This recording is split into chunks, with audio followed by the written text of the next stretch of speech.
many dreams die while suffering. When you're suffering, you give up on the very things that you wanted the most. So many people out there fail, not because they don't have the ability. It's because they don't have the heart to go through adversity. Now it's the mental game. And that's where people get lost in life, get lost in that next level. So, if you take people, and I've told you this, and you expose them voluntarily to things that they are avoiding and are afraid of, that they know they need to overcome in order to meet their goals, their self-defined goals.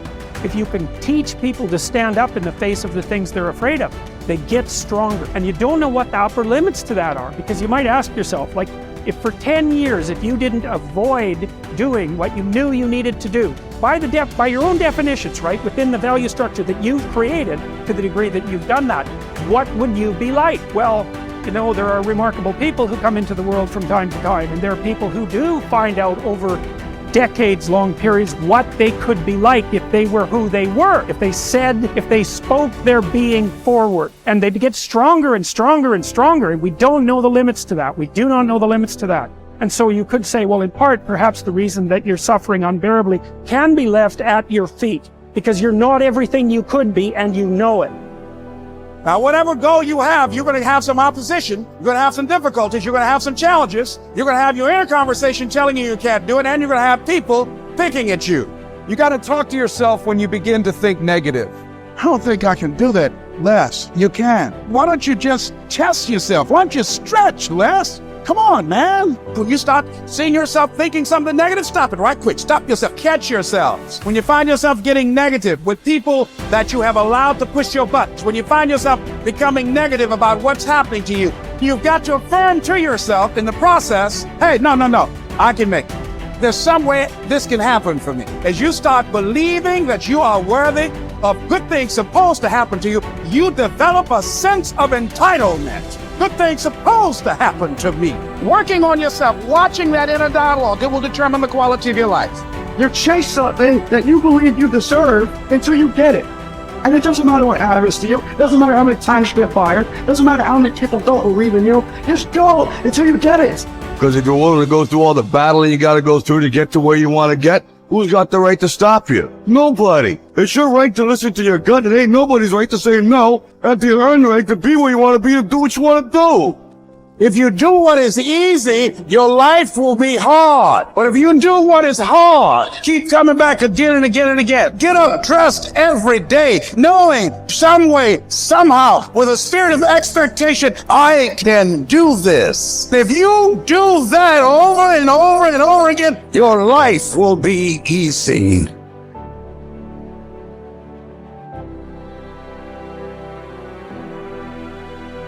I think that there is a biological imperative hardwired into the brain that you must do hard things in order to feel good about yourself. And when I think about it from an evolutionary standpoint, and this is why I think rich kids implode, they just never had to do hard things. From an evolutionary perspective, I think it was just so hard to stay alive. Like for millions of years, it really was red in tooth and claw. Like to stay alive, you were kill or be killed, you were hunting, gathering, fighting other tribes. I mean, just crazy. And the people that were going to survive were going to be the ones that got an emotional, a self-applied emotional reward for doing something hard. And when you do something hard and you recognize it, it needs to feel good. And if it does, then you will keep doing hard things and you're the far more likely to survive than the person who's like, that sucked, there was no redeeming qualities. And so it's just like, when I think about that, because if I were to create a recipe for fulfillment, it's very simple. It's working really hard, doing hard things to gain a set of skills that allow you to serve not only yourself, but others. That's it. That's the whole recipe. But it really has to be that you had to do something hard. If it came easily to you, it won't give you the sense of respect that you want. Like the stuff that I've gotten more easily in my life, I don't take a lot of pride in. It's always the stuff that I grind out like through pain and suffering and I endure. In fact, I want to read you a quote. This is one of my all-time favorite quotes. So here it is. To those human beings who are of any concern to me, I wish suffering, desolation, sickness, ill treatment, indignities. I wish that they should not remain unfamiliar with profound self-contempt, the torture of self-mistrust, the wretchedness of the vanquished. I have no pity for them, because I wish them the only thing that can prove today whether one is worth anything or not. That one endures. We are all chained to fortune. The chain of one is made of gold and wide, while that of another is short and rusty. But what difference does it make? The same prison surrounds all of us, and even those who have bound others are bound themselves. Unless perchance you think that a chain on the left side is lighter. Honors bind one man, wealth another. Nobility oppresses some, humility others. Some are held in subjection by an external power, while others obey the tyrant within. Banishments keep some in one place, the priesthood others. All life is slavery. Therefore, each one must accustom himself to his own condition and complain about it as little as possible, and lay hold of whatever good is to be found near him. Nothing is so bitter that a calm mind cannot find comfort in it. Small tablets, because of the writer's skill, have often served for many purposes, and a clever arrangement has often made a very narrow piece of land habitable. Apply reason to difficulties. Harsh circumstances can be softened, narrow limits can be widened, and burdensome things can be made to press less severely on those who bear them cleverly.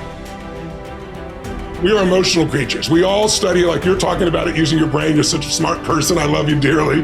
And you analyze it all. But your effing brain isn't going to do shit.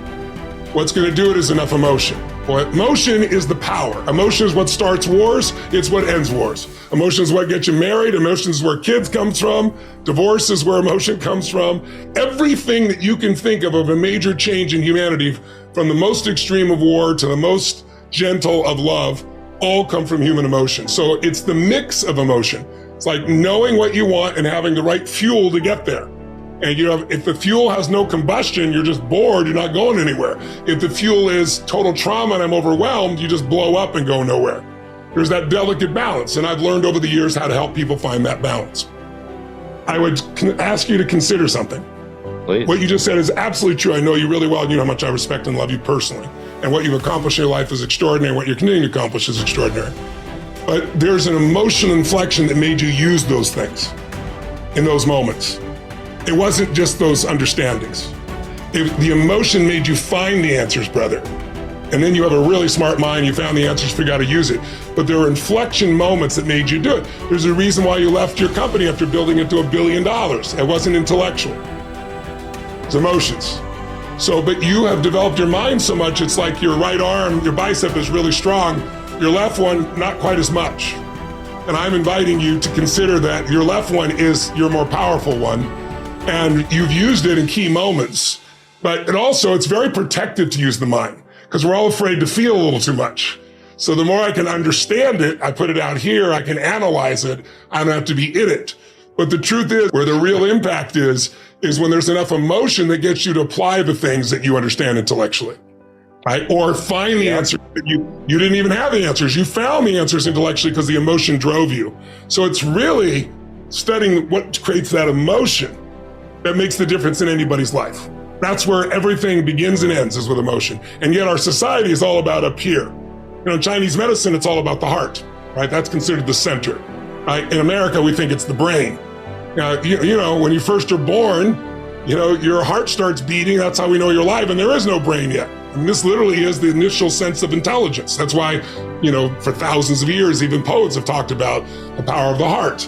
Well, the heart has tremendous power, and there's a biochemical connection between the brain and the heart that I know you know about. And learning how to use that is where you create more lasting change. When I was understanding it all, I was good. When I learned how to move people, I got great at what I was doing.